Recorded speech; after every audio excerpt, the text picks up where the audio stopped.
Um bom dia a todos. Hoje é dia 25 de janeiro, aula de Direito Penal 4, né, que vai ser disponibilizada depois no canal do YouTube.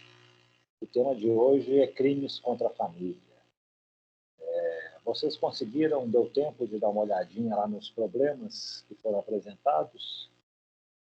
Quem deu uma olhadinha aí, levanta a mão, por favor.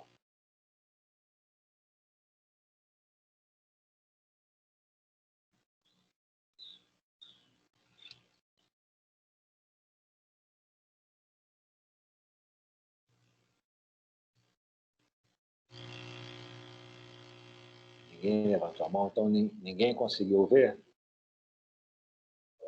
Mas vamos lá, deixa eu compartilhar aqui o meu material.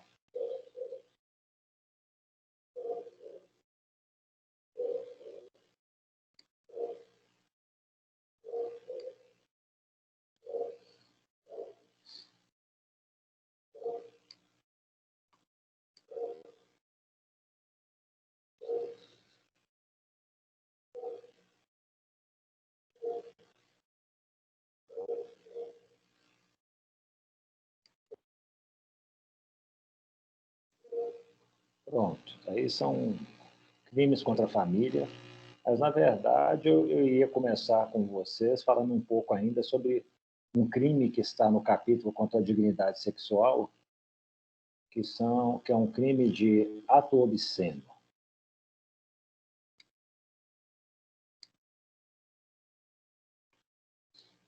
Vocês conseguem ver minha imagem sem problema?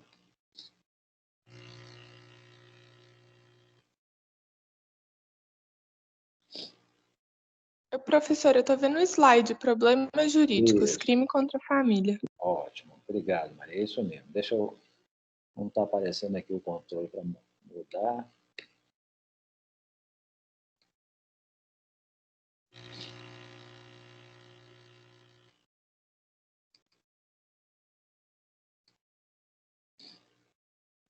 E agora desapareceu. Vamos ver, está com problema.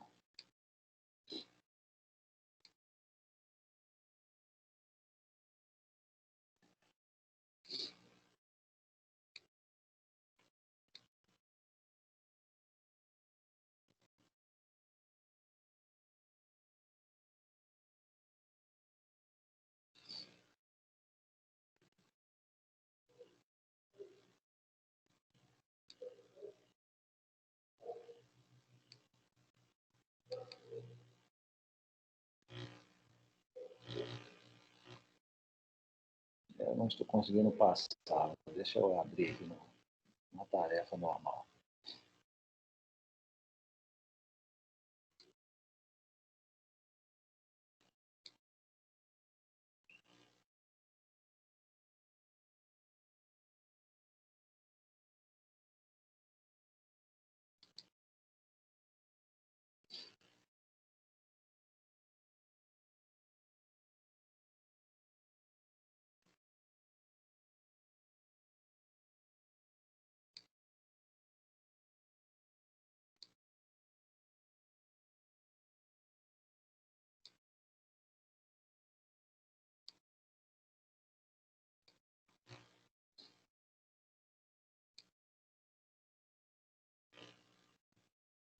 Só um instante, pessoal, porque o pane aqui não está transmitindo. Vou tentar mais uma vez.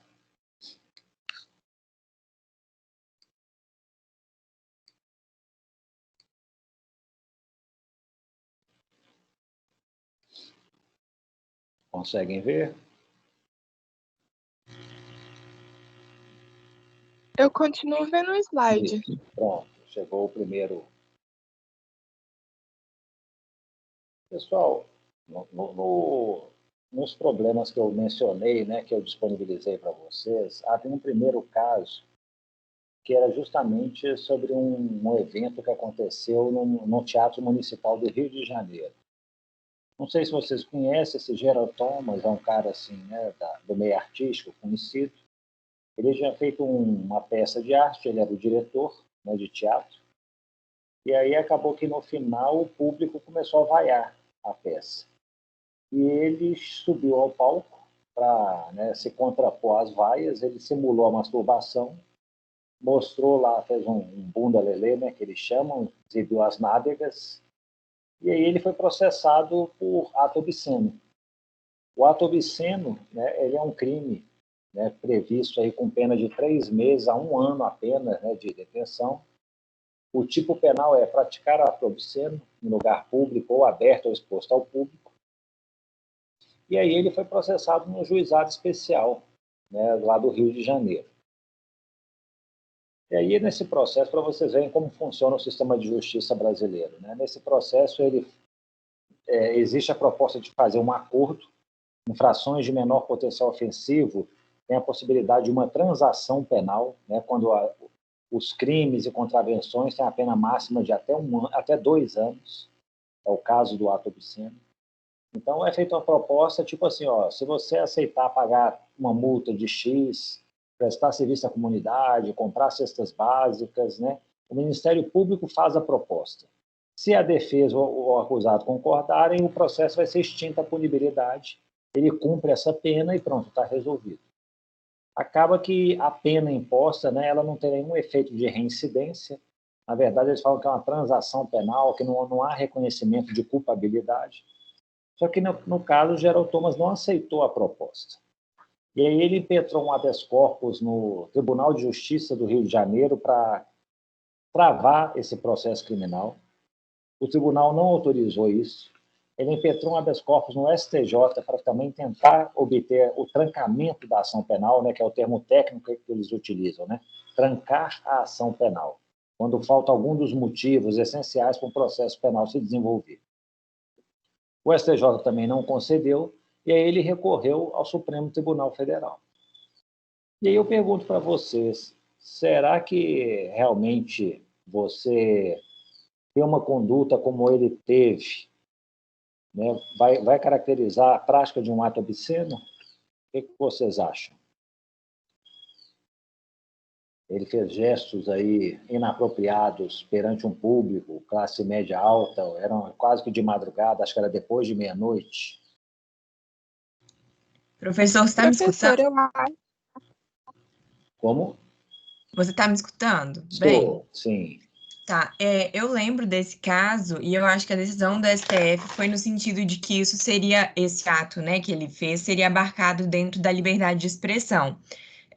Porque, igual você falou, a gente tem que considerar todo um contexto, né? As pessoas que estavam ali assistindo aquela peça, se eu não me engano, já era uma peça, assim, para pessoas maiores, né? Então, todo esse contexto foi considerado e foi considerado que ele estava dentro do âmbito dele de liberdade de expressão, apesar de um pouco deselegante, né? A reação dele. Ótimo, Marina, muito bom. Maria Chay também ia falar, diga. Sim, eu acho que, na verdade, isso se enquadraria, assim, eu não vi a decisão como a Marina, mas eu acho que isso se enquadraria num ato obsceno, mas quando eu li o caso, eu fiquei me perguntando se isso também não enquadra numa coisa que o direito penal tenta cobrir, mas, assim, não seria talvez da competência dele, não deveria ser, sabe? Acaba que o que acontece, né, pessoal? A gente tem que ter a percepção, né, que o Código Penal é de 1940, né? E até hoje nós temos ainda assim crimes que não foram alterados no Código. O Código teve muitas modificações ao longo do tempo. Os crimes contra a dignidade sexual foram um deles, né? Mas esses crimes aí do ultraje público ao pudor, eles estão intocados há 80 anos. Nós temos também um outro crime, que é o artigo 234, logo a seguir do ato obsceno, que se chama escrito ou objeto obsceno, que simplesmente é fazer, importar, exportar, adquirir, ter sob sua guarda, para fins de comércio, distribuição ou disposição pública, escrito, desenho, pintura, estampa ou qualquer objeto obsceno. Então, assim, isso aí é o que a gente mais vê na internet, em bancas de jornal, né, em diversos locais, venda de produtos, né, que tenham conotação obscena.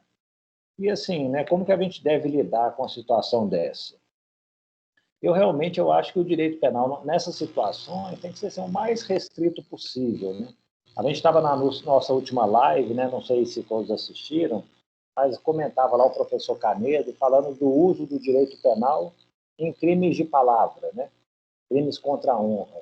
Eu acho que assim tem que ser uma coisa realmente assim, palavras podem às vezes acabar com a reputação de uma pessoa, né? Com a vida de uma pessoa, né? Dependendo da forma que seja disseminada.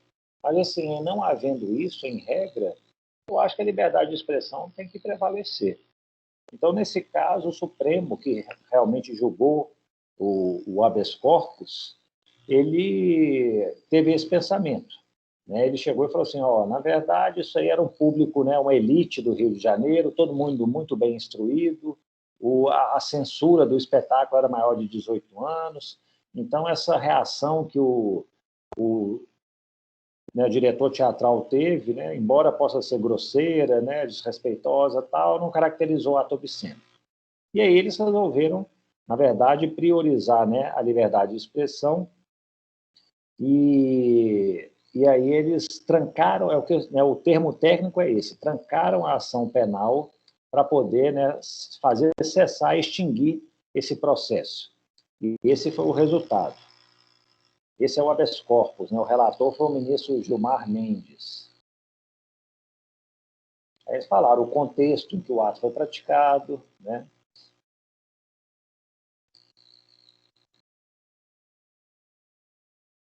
E aí o resultado foi interessante, é o seguinte, na verdade houve empate.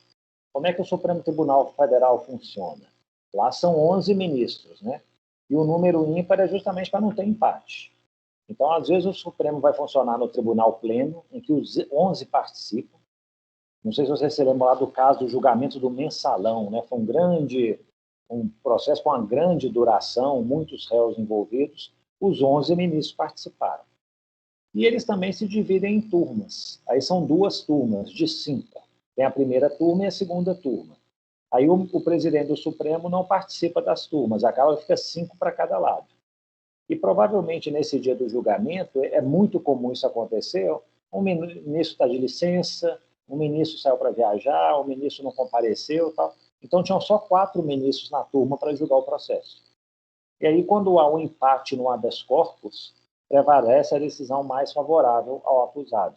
Existe uma regra expressa no regimento interno do Supremo Tribunal Federal. O que realmente aqui está falando, né, o ministro na época, Carlos Veloso e Ellen Grace, eles falavam o seguinte, isso aqui não dá para ser discutido no habeas corpus, as questões fáticas do processo. E realmente eles têm razão. Acaba que assim, né, você vê, uma questão simples como essa, um ato obsceno foi parar lá no Supremo Tribunal Federal. Talvez devesse esperar, né, o julgamento do juiz em primeiro grau para ele dar sentença, examinar provas, tal. Às vezes a decisão do juiz seria como essa aí do Supremo. Só que o nosso sistema permite que isso aconteça. Você vai de instância em instância impetrando o habeas corpus até chegar à última instância. Não é à toa que o Supremo Tribunal, o STJ, eles estão lotados de habeas corpus aguardando o julgamento. Porque é a medida que todo advogado utiliza para tentar precocemente estancar algum tipo de ação penal contra seus clientes.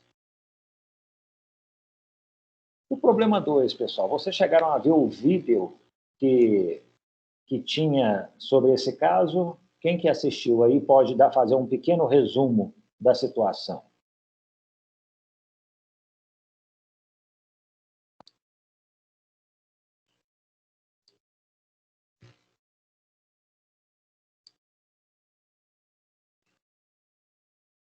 Alguém se recorda?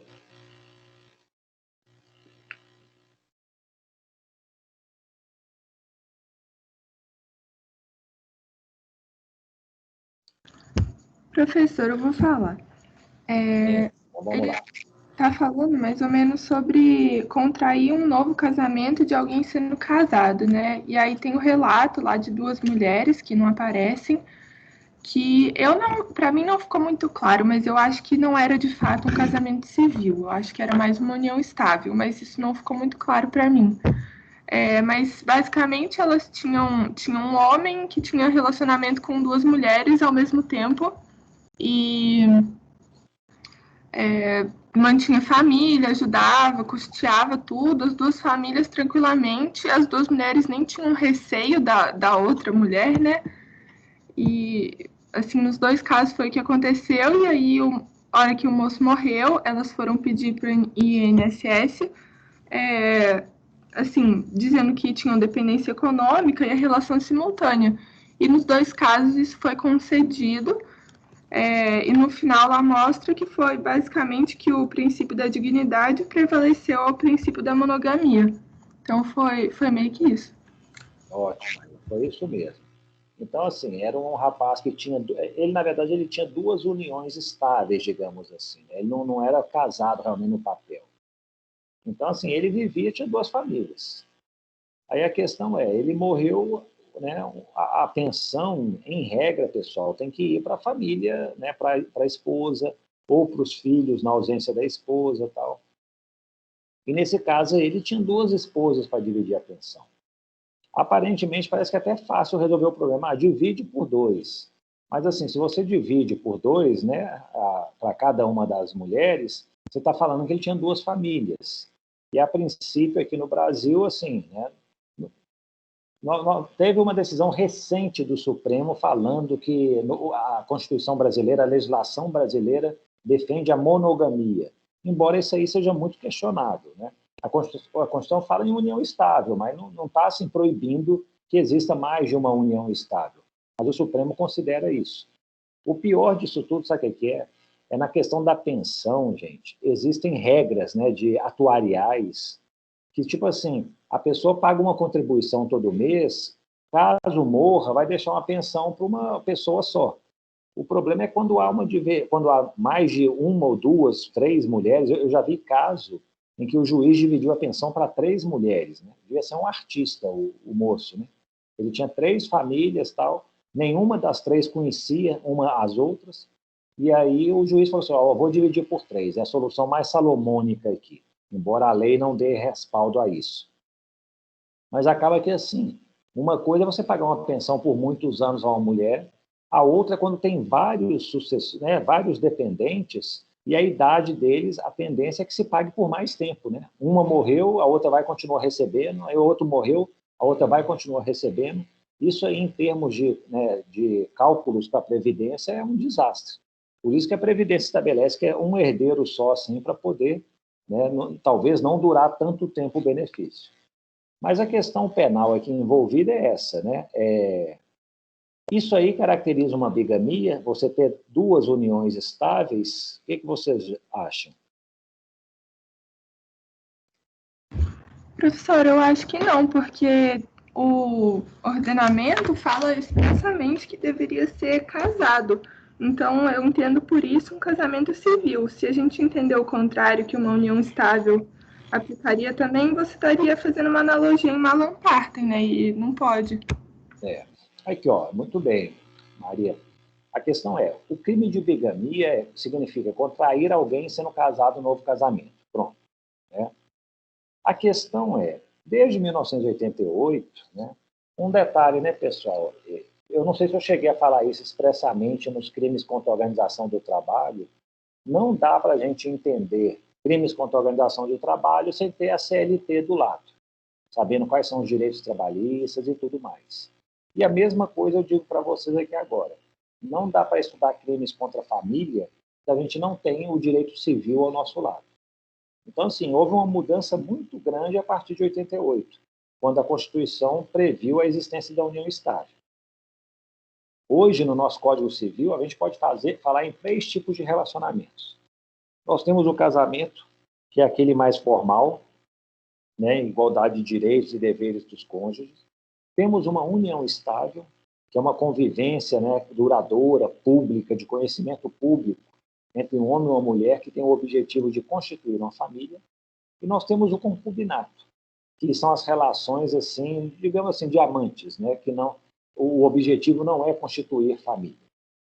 Então, assim, hoje, casamento e união estável, eles geram os mesmos direitos, em termos de alimentos, de sucessão hereditária, ter que pagar pensão para o cônjuge ou para o companheiro, no caso de falecimento de um, né, quem que vai herdar, tal.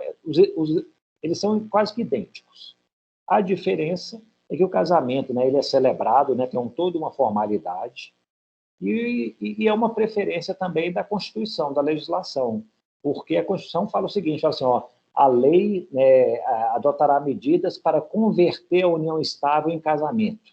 Ou seja, o legislador, a lei tem uma intenção de que toda união estável se converta em casamento. É uma preferência, para ser um relacionamento talvez mais formalizado.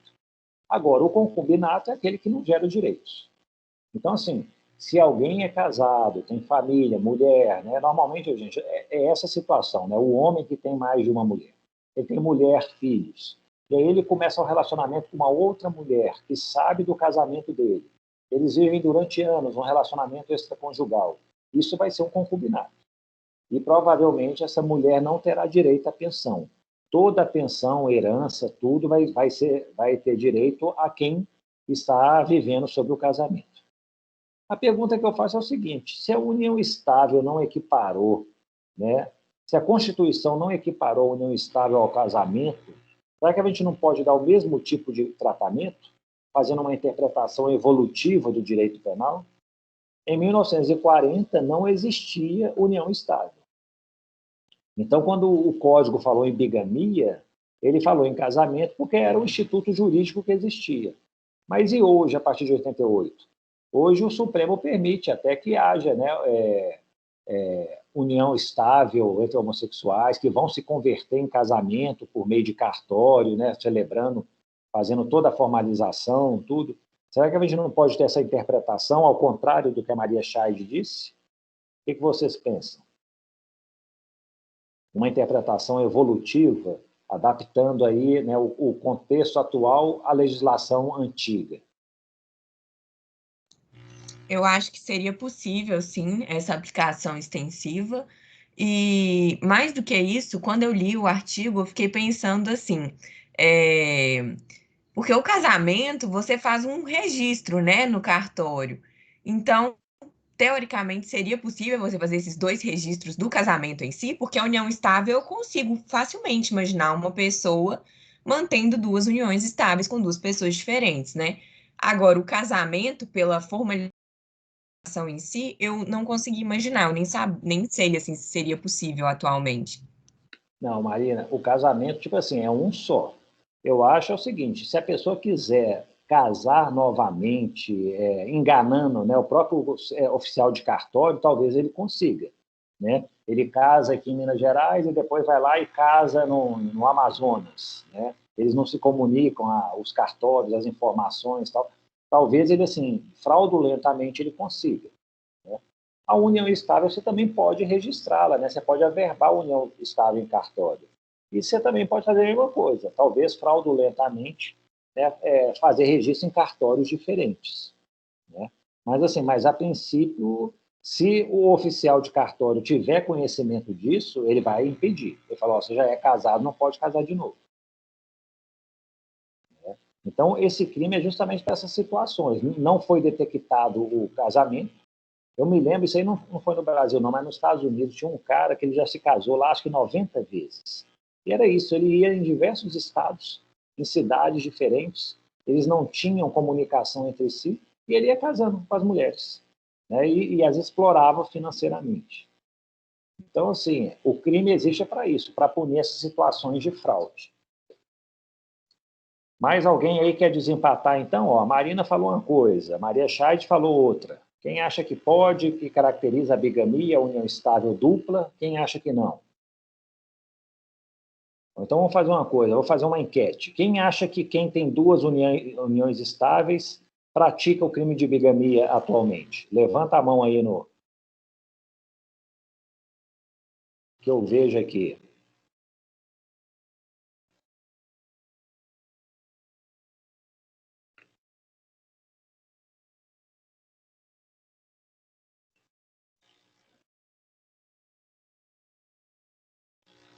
Ninguém acha nada ou ninguém levantou a mão? Ninguém levantou a mão aqui, então ninguém acha que houve a bigamia. Pessoal, a questão é a seguinte: eu acho que tem algumas formas de olhar, duas formas de olhar essa situação. Assim, realmente a Constituição quis equiparar a união estável ao casamento, não são realmente figuras idênticas, quando a Constituição fala, né, que a lei adotará as medidas para se facilitar a conversão da união estável em casamento, ela demonstra uma preferência pelo casamento.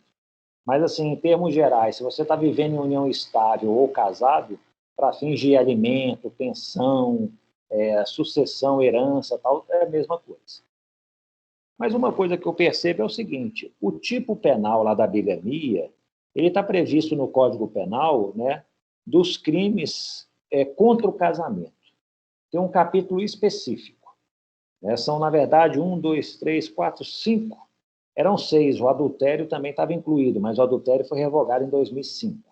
Né? São 5 infrações penais contra o casamento. Realmente, nessa época, não havia união estável. Mas eu acho o seguinte, ainda que não houvesse, eu acho que a intenção é o quê? Nós queremos proteger o casamento, que é a instituição, né, o relacionamento mais formal que existe entre um casal.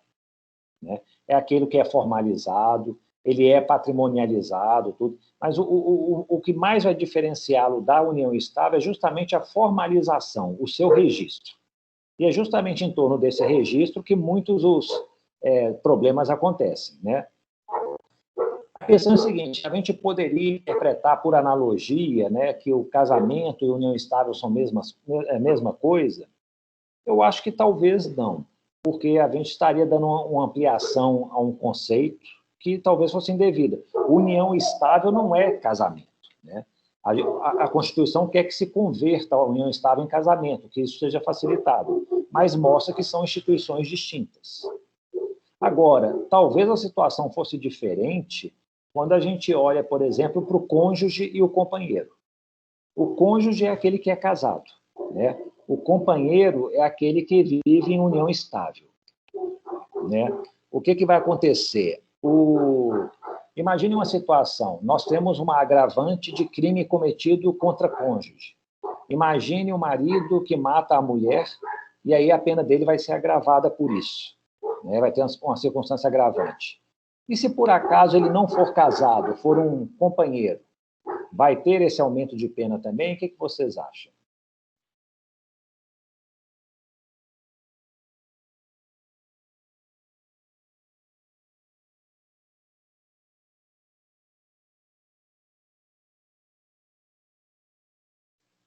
O Código Penal utiliza a expressão cônjuge, não fala companheiro. E aí eu pergunto para vocês, a gente pode... Eu estou falando que não dá para, na bigamia, conceber casamento como união estável, mas daria para uma agravante conhecer companheiro como cônjuge? Ou nós temos que nos ater à específica palavra da lei?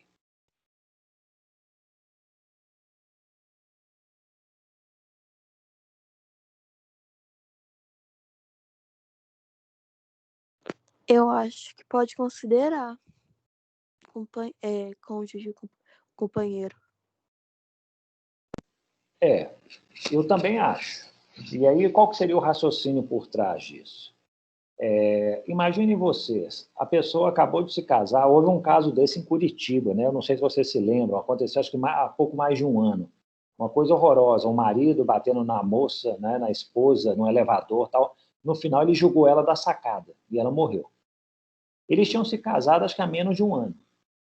Para ele vai se aplicar, né, a agravante de cônjuge. Mas imagine uma outra situação. Uma pessoa vive há 30 anos junto com a outra, tem 5 filhos, tem já casa, patrimônio, tudo junto, tal, não tem casamento formalizado, é uma união estável, ele vai e mata também a mulher. Para ele não haveria, então, aumento da circunstância agravante? Eu acho que, na verdade, essa circunstância agravante ela se aplica não porque é casamento ou união estável, mas sim pela relação de confiança que existe entre o casal. Se você está casado, presume-se que existe uma relação de confiança. A união estável também, sobretudo uma união estável longa. Né? Então, assim, o fato de a lei considerar como cônjuge, eu acho que não afasta o companheiro da união estável, desde que se demonstre que existe maior reprovação da conduta. Por quê? Ele violou a confiança dela, viviam juntos há anos, tal, e ele cometeu o crime contra essa pessoa. É isso que justifica essa circunstância agravante. Então, assim, na verdade, não é o casamento ou a união estável que vai distinguir um do outro, mas sim a maior ou a menor relação de confiança. Eu acho que só assim, foi um namoro. Um namoro é uma coisa, um relacionamento breve. Talvez não tivesse ainda criado essa relação de confiança que implica uma certa traição, né? E aí uma maior reprovação penal. Então, por isso que eu acho que, nesse caso, pode se aplicar dessa agravante. Isso, talvez, pessoal, seja uma posição minoritária. Vocês vão ver vários autores e julgados, né? Eu tenho um artigo que eu disponibilizei lá no Moodle que é contra isso, falando, não, a lei tem que ser interpretada restritivamente. Onde falou que é cônjuge, tem que ser cônjuge, ponto final. Mas eu acho que isso aí leva a uma perplexidade muito grande. Aquele companheiro que traiu a confiança da pessoa, vivendo durante muitos anos, eu acho que ele mesmo merece a mesma reprovação. Agora, eu acho que é diferente considerar o casamento e união estável para bigamia, porque o Código quer proteger o casamento, o instituto do casamento. Ainda que não houvesse bigamia, união estável na época que o Código foi editado, ainda hoje existe casamento, que está diferenciado da união estável. Então, continua a proteção só para o casamento. Essa é a minha percepção. Então, talvez uma interpretação por analogia não seria possível, né? No direito penal, o pessoal sempre evita, né, interpretações por analogia. Mas, assim, às vezes é difícil não aplicar. Não é que vai ser uma analogia, vai ser uma interpretação extensiva. Nós vamos ver lá, tem o crime, por exemplo, de acidente ferroviário.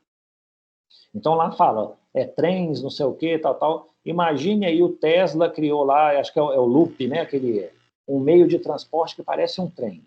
Então, se acontecer um acidente, né, provocado ali, não vai ser considerado um meio de transporte como se fosse um trem, porque o código não prevê, não nomeou expressamente. Eu acho que a gente tem que se adaptar, né? As coisas vão evoluindo, vamos nos adaptando. Resta saber realmente qual que é a intenção da lei. Eu acho que no crime de bigamia, a intenção da lei é proteger exclusivamente o casamento.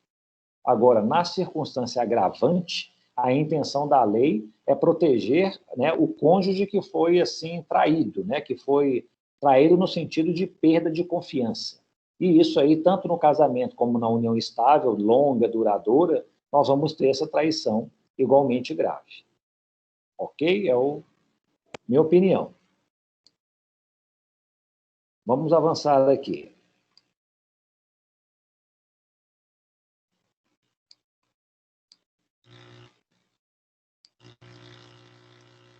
Esse problema 3, pessoal. Chegar a ver o caso do Miserinha? Alguém pode explicar para os colegas que não tiveram tempo de ler a reportagem? Bem que esse trecho aí acho que já é autoexplicativo, né? O que aconteceu? Uma mulher casada com seu marido, ela falou que depois, né, de alguns meses de namoro, meses ou anos, foram 2 anos de namoro, eles se casaram e aí, quando ela foi perceber, descobriu que ele tinha um micropênis muito pequeno. E aí ela falou, você me enganou esse tempo todo, tal. Eles não tiveram relacionamento sexual previamente ao casamento. Por quê? Ele falava que era por uma questão religiosa, né, que não poderia ter um relacionamento antes de se casar, antes de se sacramentar o ato matrimonial, tudo. E aí ela foi assim, né, tendo esse relacionamento amoroso durante muito tempo. Só depois do casamento que ela descobriu o que aconteceu. E aí o que ela fez? Ela ajuizou uma ação civil indenizatória pedindo R$200 mil de indenização por dano moral. A questão existe um crime contra o casamento, que é este aí, o artigo 236. Você se casar induzindo o cônjuge a um erro essencial ou escondendo um impedimento, né, que também impeça o casamento, a pena de 6 meses a 2 anos. Vocês acham que esse marido cometeu esse crime?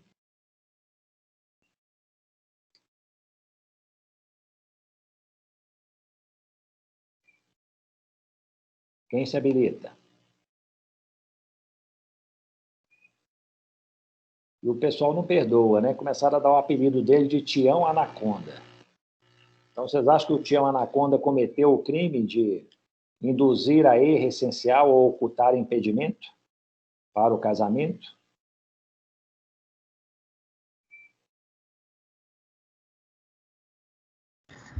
Professor, eu acho que não. Sinceramente, eu fiquei assim achando que, assim, antigamente era uma coisa muito normal, o costume da religião católica, você se casar sem ter tido relações sexuais. Então, assim, ela aceitou se casar sabendo dos riscos. E eu acho que, além do mais, isso não se caracteriza como um defeito físico irremediável, sabe? Eu acho que ela assumiu os riscos dela. Eu acho que é isso. Tá. Aqui, Maria. Acaba que assim, o fato não é que é recente, né? Mas é relativamente recente. Foi em 2012, né? Então, assim, não é aquela questão dos costumes antigos, não, né? Foi algo. Mas você tocou num ponto muito importante, essa questão de um erro essencial. O que é um erro essencial? Como eu disse para vocês, nós temos que pegar o Código Civil para poder entender esse tipo penal. E esse tipo penal ele fala em ocultação de impedimento e erro essencial. Então a gente vai lá no Código Civil. O que seria, né, um erro essencial? Está no artigo 1557. Então o erro essencial basicamente são esses três elementos aqui, ó. Tem um erro sobre a identidade da pessoa, honra, casou com a pessoa, depois se descobre que ele é um serial killer, que ele já teve vários homicídios, tal. Seria talvez um dos motivos, né, para que a pessoa talvez se separe. Separe não, peça anulação do casamento, né? E aí no inciso 3º entra essa questão. Um defeito físico irremediável, né, que não é uma deficiência, ou uma moléstia grave e transmissível, né, que pode, né, gerar esse contágio para os filhos, né, ou pode pôr em risco o outro cônjuge, são erros essenciais. Aí a questão é justamente essa. Eu posso equiparar a situação aí do Tião Anaconda, né, como um defeito físico irremediável? Isso seria um erro essencial. O tipo penal, ele também aqui, ó, ele fala, ó, em erro essencial e ocultação de impedimento. O que é impedimento? Eu não sei se vocês já tiveram aula, né, de direito de família, mas o impedimento está no artigo 1521. São determinadas categorias de pessoas que não podem se casar. Pai com filho, né? Os afins, né, em linha reta. Né? Afins é sogro com genro, adotante, adotado, irmãos, né? As pessoas que já são casadas. Então, assim, isso aqui é impedimento a casamento. Se, por exemplo, uma pessoa conhece, né, sabe que é irmão da outra, ainda que o outro não sabe, se casa com ele, a princípio é um impedimento. Se depois o cônjuge enganado se sentir lesado, tudo, ele pode chegar e fazer uma representação. Falar aqui, ó, na verdade não é nem uma representação, né, é uma ação penal de iniciativa privada. Então tem que apresentar a queixa. Mas antes de apresentar a queixa, o que precisa fazer? Anular a sentença no juízo civil. Anular o casamento por sentença no juízo civil. Então, assim, é uma condição de procedibilidade que eles falam. Esse crime só pode ser apurado se, por acaso, o cônjuge enganado, né, contratar um advogado para apresentar a queixa, e isso só depois dele ter reclamado lá no juiz civil, ter pedido a anulação do casamento e ter obtido. O juiz civil reconheceu que houve um erro essencial ou um impedimento ao casamento. Então, a Maria Scheid acha que isso aí não é um defeito físico irremediável, né? É possível, aí é o tal negócio, né, pessoal? É possível que outras pessoas, né, isso é interpretativo, né? Chegar, não, isso aí impede a vida no casal. Imagine assim, eu já vi várias decisões judiciais falando, ó, uma relação, né, conjugal, ela envolve respeito, assistência mútua, né, educação da prole, tudo, tal. E assim, a princípio, né, isso aí, a questão do defeito físico, o tamanho do órgão, tal, não teria uma relevância. Mas dependendo de se chegar a um ponto de tornar a convivência entre eles insuportável, às vezes sim pode, né? Acho que quem mais sentiria esse problema seria o cônjuge, né, que descobriu, né, a situação. Aí tem uma outra coisa, né? A questão aí foi a discussão sobre o tamanho do membro. Mas se a gente transferisse o problema e falasse assim, ó, é impotência. Ele é um erro essencial. A pessoa não consegue consumar um relacionamento sexual porque o cônjuge sabia disso há muito tempo e nunca tocou no assunto. Conseguiu enganar a pessoa, não tiveram um relacionamento antes do casamento e aí finalmente casaram. O que vocês acham? Muda a perspectiva? Vai se tratar de um erro essencial ou não?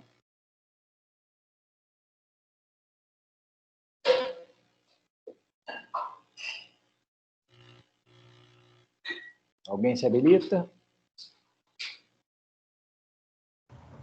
Professor, eu acho que também não entra nesse caso de irremediável, porque eu imagino que não seja irremediável. Eu imagino que uma pessoa com uma condição dessa tenha N tipo de tratamentos para reverter ou mitigar a condição dela. Então, acho que também não se enquadra, não.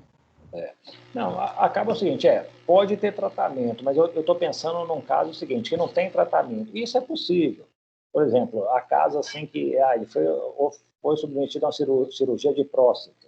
Então, assim, afeta completamente o funcionamento, né, do sistema reprodutor masculino. E aí, imagine assim, vamos supor que realmente não tem tratamento.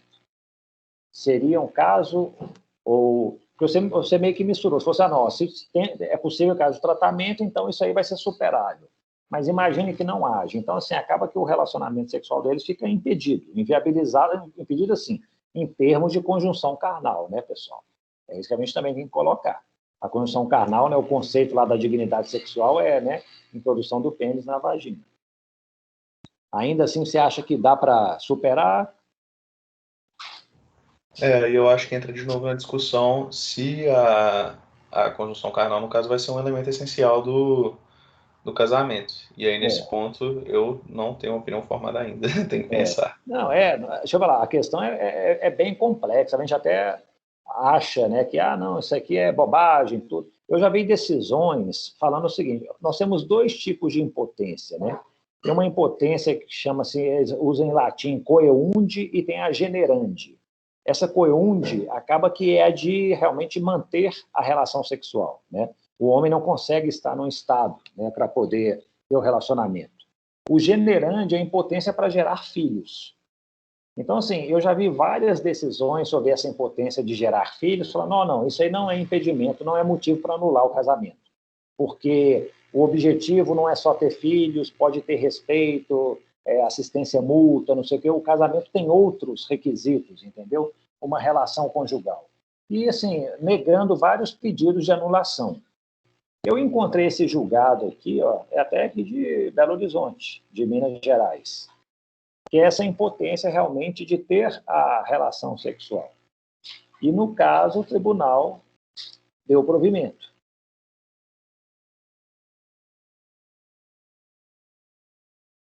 Você vê, ela permaneceu virgem 6 meses depois do casamento.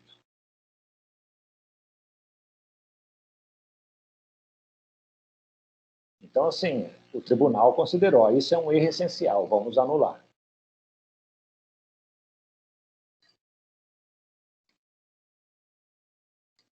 Pessoal, eu não sei se vocês já leram tudo, mas eu também vou disponibilizar, né? Fica aí disponibilizado no Teams, quem quiser consultar depois. Eu acho que, na verdade, o que a gente também tem que ter em mente é o seguinte, isso aí de erro essencial, de impedimento para casamento, tem previsão legal. Mas é uma coisa assim, hoje, sinceramente, acho que perdeu o sentido. Isso era de uma época em que não havia separação entre cônjuges, não havia divórcio, né? Antigamente chamavam de desquite, virou divórcio e tal. Hoje fala-se, né, separação judicial. Então, assim, tudo isso não existia. Então, a única forma de se romper um matrimônio era anulando o casamento. E aí eles criavam, né, os diversos motivos para tentar anular o casamento. Não sei se vocês sabem, o código, né, nosso Código Civil, que, né, vigorou até 2001, tinha uma previsão lá que o homem podia anular o casamento em até 10 dias, né, se ele descobrisse em até 10 dias depois de casado que a mulher não era virgem. Então, assim, vê se tem fundamento isso, mas eram previsões legais que existiam para poder, né, fazer cessar o matrimônio. Hoje em dia, que você consegue separar no cartório, pessoal. Você vai lá no cartório para poder fazer isso, uma escritura pública, resolve, perde um pouco o sentido você querer anular, né, o casamento e tal. Essa aí do Tião Anaconda, no fundo, acho que foi uma exposição totalmente indevida, né, que a moça fez em relação a ele. Eu acho que ela queria realmente era humilhá-lo, né, era dar um troco. Eu, sinceramente, a impressão que eu tive foi o seguinte, ele deve tê-la realmente enganado. Ele deve ter utilizado esse argumento de religião para não ter nenhum contato, né, sexual com ela, para não desanimá-la, talvez, no desenvolvimento do relacionamento. É uma suposição que eu tenho. né? Mas eu acho que é uma suposição forte, porque só depois de casado que ele revelou isso. E eles já eram pessoas adultas, né? Não está nem falando de dois jovens que estão se descobrindo, não. É gente já mais velha, assim. Então, eu acho que foi a forma que ele encontrou para manter esse relacionamento. Eu acho que a moça ela deve ter se sentido muito, assim, ludibriada, né? E ela dava muita importância a essa situação, né? Talvez a vida amorosa deles foi um fracasso porque ela dava importância a isso. Eu acho que só não precisaria dessa exposição toda, né, que foi feita. Né? Não sei, separa, termina aí o coisa, né? E aí, cara, é difícil explicar, né, as intenções humanas. Alguma dúvida, alguma questão? Podemos avançar? Vamos avançar. Essa é a questão 4, pessoal. Não sei se vocês vão lembrar disso. O que aconteceu? Tinha uma novela, acho que era Laços da Vida, né? Amor à Vida. Amor à Vida, isso. É muita novela, gente, eu poder lembrar. O que aconteceu no Amor à Vida? Tinha um Malvino Salvador, né? Ele tinha uma esposa, estava grávida, ela estava grávida de gêmeos. Aí acabou que ela teve complicações no parto, morreram, acho que os 2 bebês. Não. Ela estava grávida de um único filho. Aí acabou que morreu no parto. Ele ficou desesperado, saiu pela rua chorando, não sei o quê. E aí ele encontrou numa lata de lixo um bebê. Esse bebê tinha sido, quem deu a luz a ele foi a Paola Oliveira, era uma menina. E aí o irmão da Paola Oliveira, que era um Félix, uma coisa, um maléfico lá, né? Ele pegou, não sei se dopou ela, depois pegou a criança e sumiu com essa criança. Ela depois nem se lembrava direito como foi o parto, onde a criança foi parar. E ele jogou no lixo, né? Acabou que o Malvino Salvador pegou essa criança, voltou para o hospital, coisas de novela, né? Aí, sei lá, às vezes na vida real essas coisas podem acontecer. E aí ele chegou, falou com a médica, que era amiga dele, falou que, ó, faz de conta que ela teve gêmeos e que tinha um outro filho, você já testou o óbito de um, mas que esse aqui sobreviveu. A médica concordou, fizeram isso, né? Deu um parto alheio, como se fosse o próprio, e acabou que ele registrou o filho, a filha, na verdade, a Paulinha, como se fosse dele. Ele pratica esse crime? O que vocês acham? Ou ele agiu de maneira tão nobre que o juiz pode até deixar de aplicar a pena? Então, eu tinha pensado no parágrafo único, né? Esse crime é praticado por motivo de reconhecida nobreza. Isso aí, eu já vi decisões judiciais nesse sentido, que, ele pegou uma criança, estava lá largada, abandonada, e criou como se filho fosse, deu todo o amor, tal. Isso aí seria uma reconhecida nobreza para poder afastar, né, o juiz e deixar de aplicar a pena. Todos concordam com isso? Tem alguma posição divergente? Eu concordo com ela, eu acho que é isso mesmo. Isso, perfeito. Pessoal, aqui, foi até a Maria Scheid, ela me perguntou ontem, né, o crime tipo misto alternativo, tipo misto cumulativo, como é que nós vamos separar? Isso aqui é um exemplo, gente, como no artigo 208 do Código Penal, né, quando a gente estudou lá os crimes contra o sentimento religioso, de um tipo misto cumulativo. Se a gente for ver, as condutas são bem distintas. Uma coisa é dar parto alheio como próprio. Outra coisa, subsequente, registrar como seu o filho de outro. Então, assim, são duas situações distintas. Tanto é que ele se separa até por ponto e vírgula. Eu já notei isso no Código Penal. Sempre quando se fala em tipo misto cumulativo, como se fosse um concurso material de infrações, tem um ponto e vírgula separando, mostrando que são duas condutas bem diferentes. O legislador poderia ter colocado 242 dar parto alheio como próprio, e um parágrafo único registrar como seu filho de outro, né? Ou então um parágrafo segundo para primeiro ocultar recém-nascido ou substituí-lo, ou seja, são condutas bem diferentes. Não é igual para o tráfico de drogas, né? Tráfico de drogas é comprar, vender, importar, exportar, guardar, ter em depósito, substância entorpecente. Então, assim, são condutas muito próximas. Aqui não. Então, a diferença vai ser qual? Num tipo misto alternativo, você pode fazer os vários verbos típicos, você responde por um único crime. Agora, num tipo misto cumulativo, se você pratica essas várias infrações, a princípio, você pode responder pelo concurso material de crimes, né? Então, essa é a distinção. Não tem um critério muito específico, não. Vai depender, acho que, da acessibilidade mesmo do intérprete, de falar assim, não, são condutas realmente bem díspares, bem diferentes, então elas merecem um tratamento diferenciado. Nesse caso, o que o Malvino Salvador fez? Ele registrou como seu um filho de outro, né? E isso acaba que é uma forma, né, de praticar o crime do artigo 242.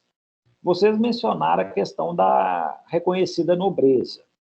Eu já vi uma decisão do Tribunal de Justiça de São Paulo reconhecendo uma situação dessa, similar a essa, como de reconhecida nobreza. Na realidade, né, em 1940, quando o Código foi editado, o que a legislação, né, o que a lei quis foi, por exemplo, uma mulher solteira teve um filho. Isso já aconteceu, acho que várias vezes, né? Aí, para ela não ficar desonrada, porque na época isso era uma desonra para a família, em 1940, 1950, uma irmã mais velha, por exemplo, pegava o filho para ela e falava que era seu. Ela e o marido resolviam assumir a criação dessa criança. E aí eles reconheciam o filho de outrem, da irmã mais nova, digamos assim, como se fosse deles.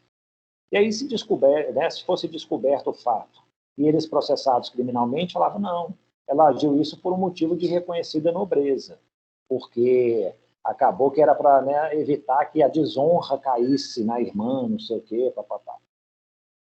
Acontece assim, as minhas ressalvas quanto a essa situação do Malvino. Imaginem vocês, ele encontrou uma criança numa lata de lixo. Em tese, pessoal, o mais correto seria ele procurar as autoridades públicas, né, e documentar isso. Já aqui, ó, foi encontrada essa criança aqui. Essa criança, né, estava lá perdida, desamparada, podia ter morrido, eu que a salvei mesmo, ela estava sem nenhuma assistência, mas assim, ele assumiu para ele isso. E uma outra coisa, ele ainda aumentou uma história adicional, que ele foi lá no hospital, fez como se o parto tivesse ocorrido, ele, né, alterou o registro de nascimento, né?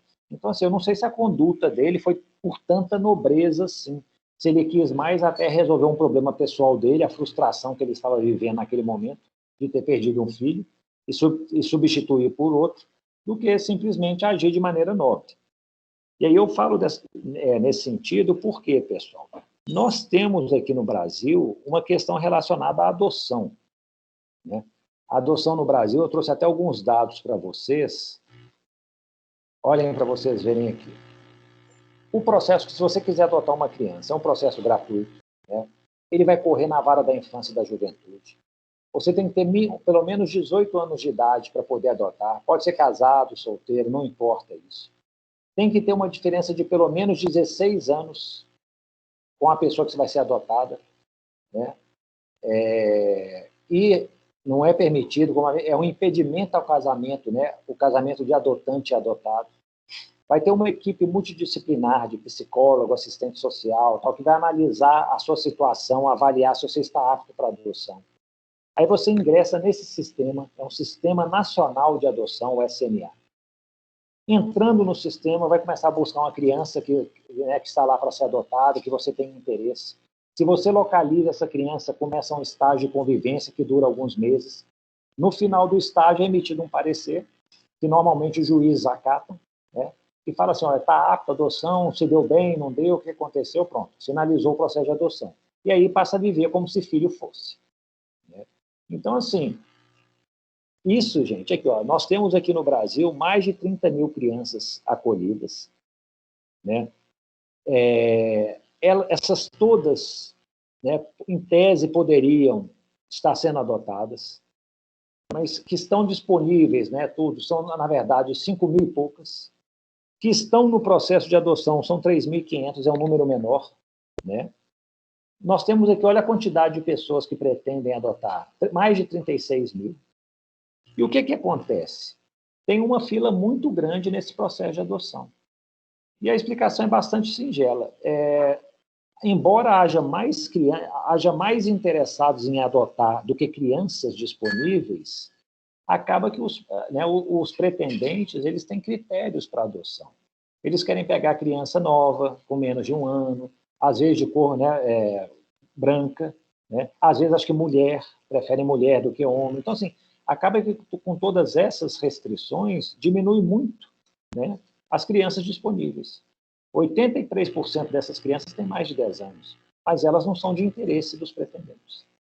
Então, assim, tem muita gente querendo adotar, tem muita criança para ser adotada, mas como os interesses dos adotantes, né, não são compatíveis com as crianças disponíveis, a fila é enorme. Às vezes demoram-se 2, 3 anos até localizar uma criança que possa ser adotada. E aí, gente, o que acontece? O que o Malvino Salvador fez, ele burlou todo esse processo aqui. Pessoas que às vezes seguem toda a recomendação legal, passam por uma fila de espera muito grande. Essa menina seria um objeto de muito interesse, porque era mulher, era branca e com menos de 1 ano de idade. Então, assim, teria muitos pretendentes. Acabou que ele furou essa fila. Então, assim, será que houve nobreza nessa conduta dele ou não? Isso não vai afastar realmente. Ó. Se não fosse ele, se ele tivesse deixado ela lá abandonada, ela teria morrido. Mas, por outro lado, talvez o mais correto seria ele pegar essa criança, né, entregar para as autoridades, ela ser inserida no CNA, no SNA, né, na fila de adoção, para que uma outra família que já está lá aguardando há mais tempo pudesse fazer isso. O que o Malvino Salvador fez, na verdade, foi isso, a adoção à brasileira. É um crime, né? No caso, na adoção brasileira, a família biológica dá a criança para uma outra pessoa. Essa criança, essa pessoa vai lá no cartório e fala que é minha filha, eu quero registrá-la. E aí registra a criança como se fosse filho biológico dele, quando na verdade não é. E isso, na verdade, pessoal, se enquadra, né, em registrar como seu o filho de outro.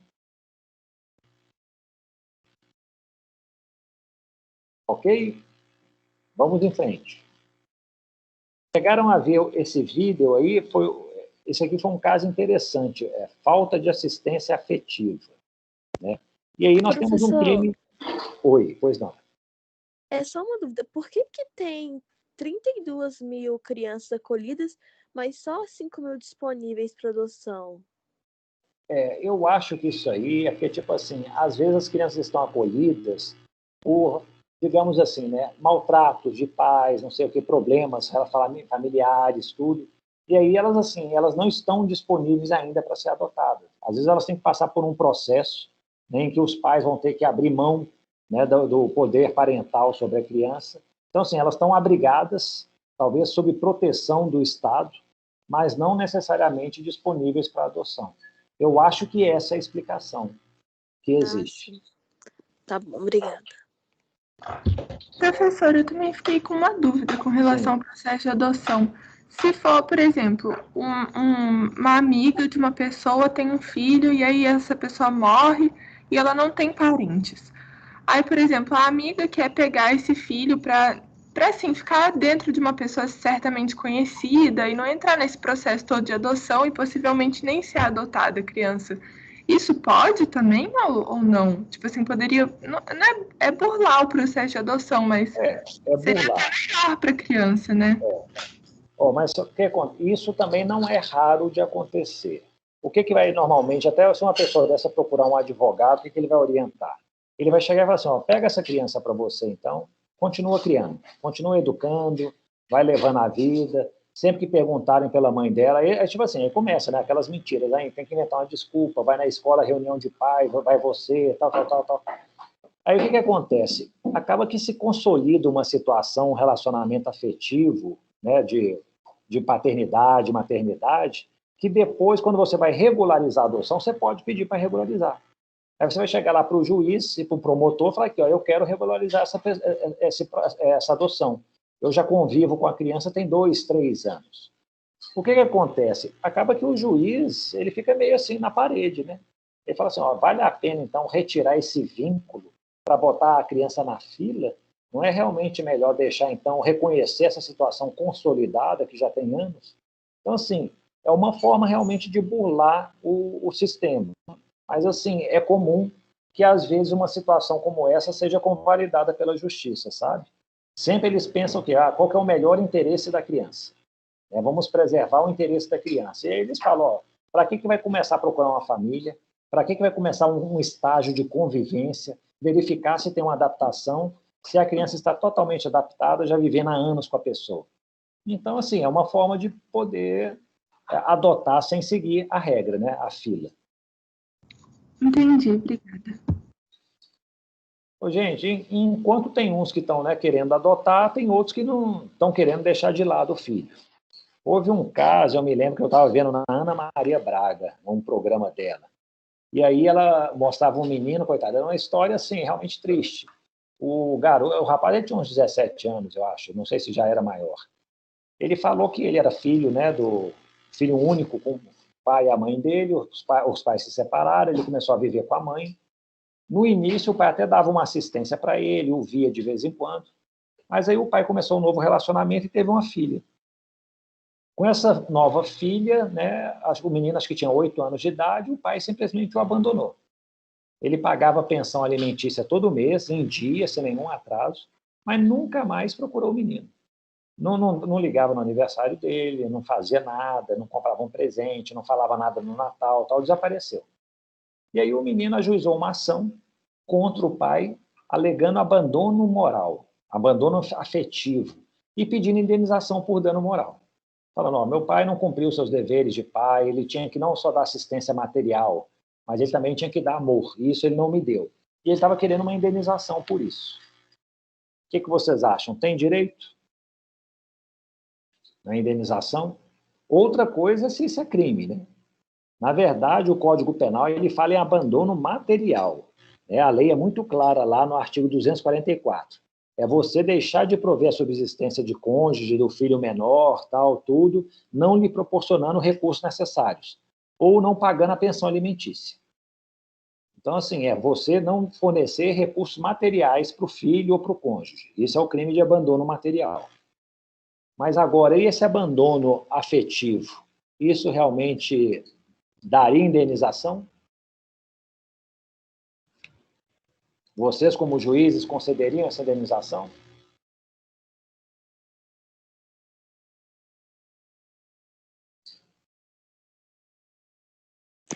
Então, professor, eu não sei se tem alguma coisa prevista no código, mas eu acho que sim, porque o pai, sei lá, ele tem obrigação, né, de cuidar do filho, pelo menos ligar para ele de vez em quando. E simplesmente abandona, esquece do menino? Realmente, né? Descumpriu, acho que totalmente um dos deveres, né? O dever do pai, da mãe, de assistência, né? Da criança, tudo. E aí, gente, isso aí foi, né, judicializado, né? Esse processo foi... Acabou que na última instância, acho que no STJ, ele ganhou essa... não foi esse caso, não. Ele ganhou no Tribunal de Justiça. O juiz não concedeu a indenização, o Tribunal de Justiça concedeu, falando que era obrigação do pai dar esse amor, essa afetividade, e aí condenou o pai a pagar uma indenização, não sei qual é o valor. Só que isso acabou que, assim, como era uma situação bem complexa, virou recurso especial, foi lá para o Superior Tribunal de Justiça. E aí o STJ, o que ele fez? O STJ, nesse caso aí, né, do abandono afetivo, ele lavrou esse entendimento.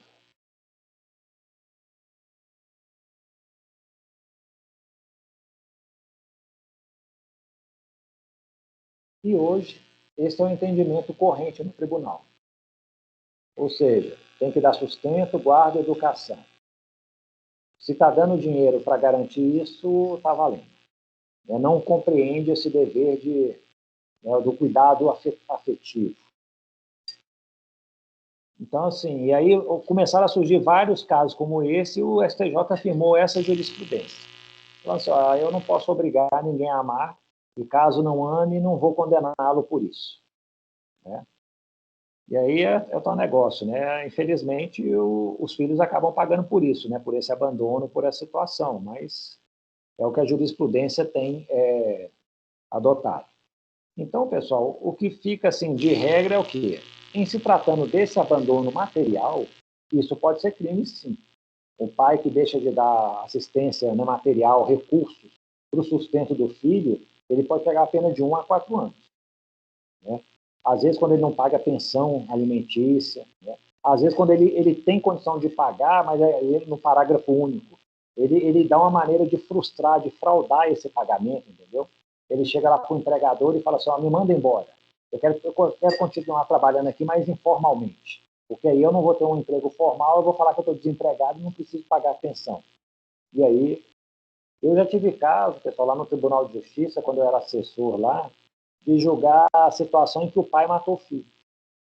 Foi um filho que ele teve num relacionamento assim rápido com a mulher, ela começou a exigir pensão dele, ele acha que tipo assim, né, não despertou nele nenhum interesse paterno nem nada. Ele, para acabar com isso, com esse aborrecimento, imagine, foi e mandou matar a criança. E aí ele foi condenado por homicídio qualificado, tudo. Então, assim, vocês verem a que ponto, né, que pode chegar.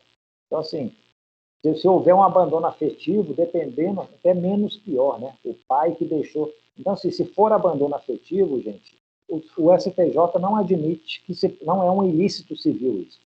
Não há pagamento de indenização. Muito menos será, então, um crime. Agora, se for um abandono material, sim, vai ser um crime e a pessoa vai ter obrigação de pagar a pensão alimentícia, né? Vai ter a ação própria de alimentos, cobrança de prestações alimentares para poder custear o dependente. Ok? Última questão. Quem se lembra do último caso, né? Eram os pais que estavam ensinando os filhos em casa, é isso? Quem pode trazer mais detalhes? Sim, pelo que eu me lembro, os meninos tinham 13, 14 anos, os pais decidiram tirar eles da escola e ensinar eles com homeschooling dos Estados Unidos, né? Estudar em casa. E aí, depois, para provar que eles realmente sabiam, né? Eles estavam estudando, eles fizeram vestibular e passaram um, se eu não me engano, em 3º lugar e outro em 7º lugar. Ou seja, Aztec, então, os pais foram bons professores. Tava até falando em árabe, não, esqueci o nome da língua lá, mas tava falando hebraico. Eles até aprenderam hebraico. Os pais cometem crime de abandono intelectual?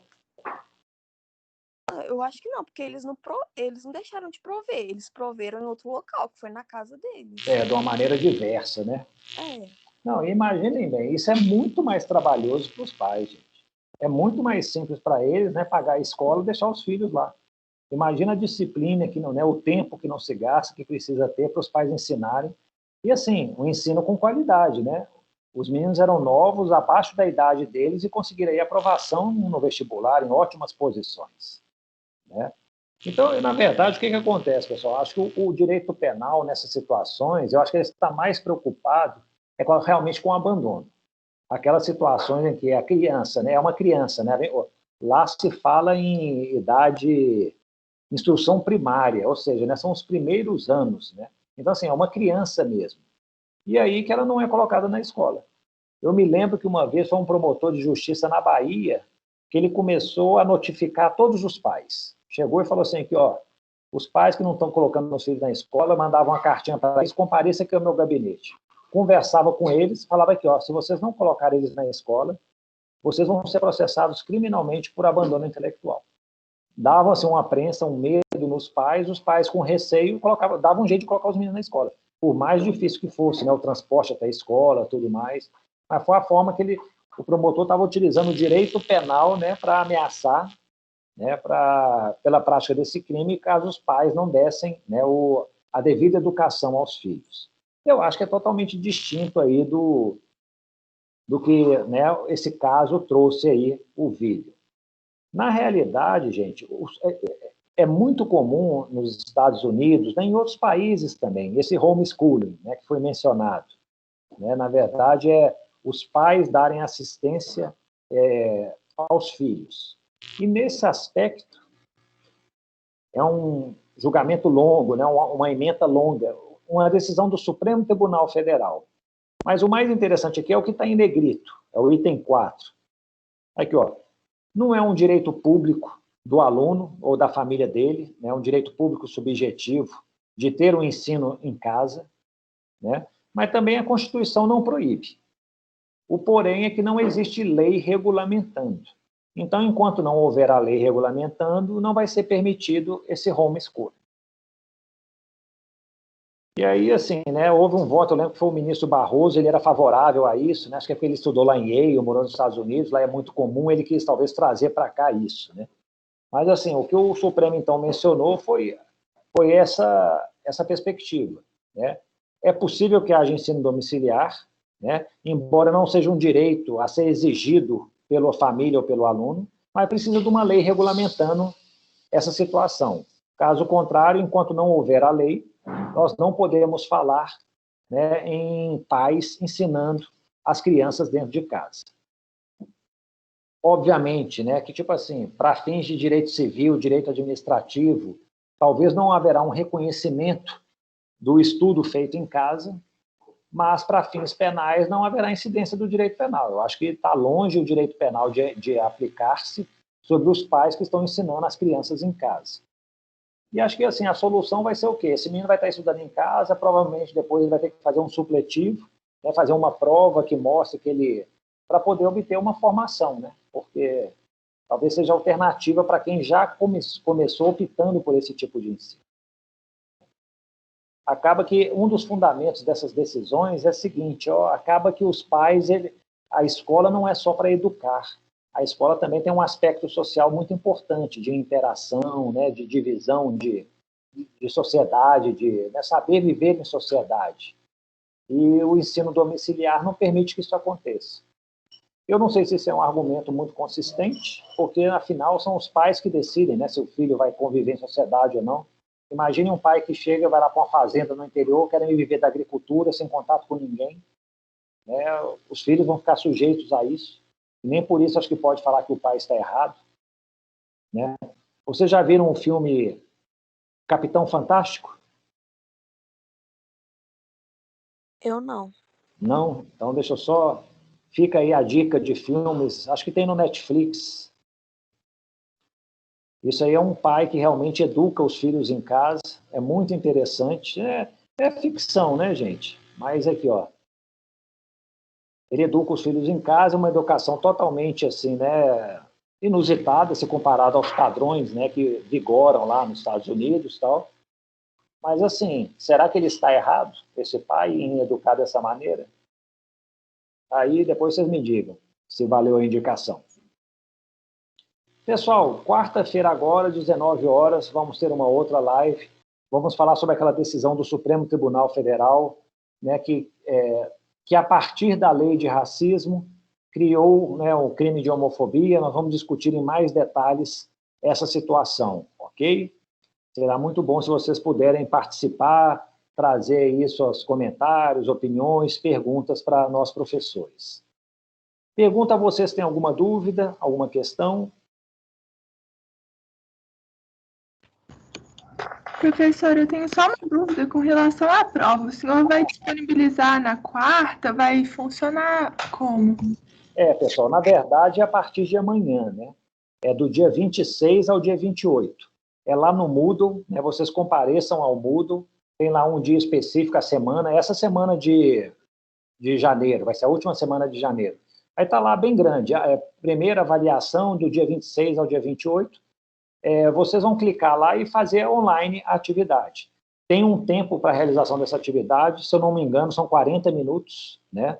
São questões de múltipla escolha, e vocês vão ter uma única chance de realizar. O ideal que eu peço, né, pessoal, é que façam isso individualmente, né? Não é nada complexa a atividade, mas é uma atividade individual. Então, eu peço a vocês, né, podem consultar à vontade qualquer livro, material, né, não tem nem controle sobre isso, mas mesmo nas minhas provas presenciais, eu sempre permiti a consulta. Né, eu penso que vocês, quando estão fazendo um teste como esse, é como se vocês estivessem fazendo uma sentença, fazendo uma petição inicial. Vocês vão consultar livros, tal, normalmente, né, para dar apoio nos fundamentos do seu trabalho. Então, fiquem à vontade em consultar qualquer material, mas, a princípio, é uma prova individual, tá bom? Tá bom, muito obrigada, professor. Tá.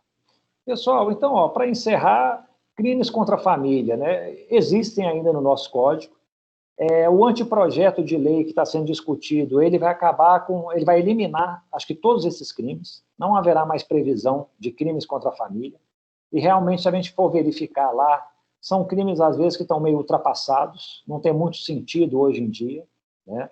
É possível que com essa descriminalização, um ou outro mais vulnerável vai ficar desamparado, mas dependendo da gravidade do desamparo, talvez haja outras figuras típicas em que possa se enquadrar a conduta. Mas, assim, são crimes, né, de menos ressonância no nosso ambiente jurídico, né? São de mais rara ocorrência. Muitas das questões ali relacionadas, hoje se resolvem pelo direito civil e pronto, né? Não chega a alcançar a esfera penal. Talvez um pouco diferente serão os crimes da próxima semana, crimes contra a incolumidade pública. Eu já tenho um caso aí de uma barragem, nós somos cheios de problemas de barragem aqui em Minas Gerais. Eu peço a vocês que leiam o caso que já está disponível, pensem a respeito dele, e na próxima segunda-feira nós vamos falar de crimes contra a incolumidade pública. Temos como pano de fundo um acidente ocorrido numa barragem, tá bom? No mais, eu agradeço a presença de todos, um abraço e até quarta-feira na nossa live.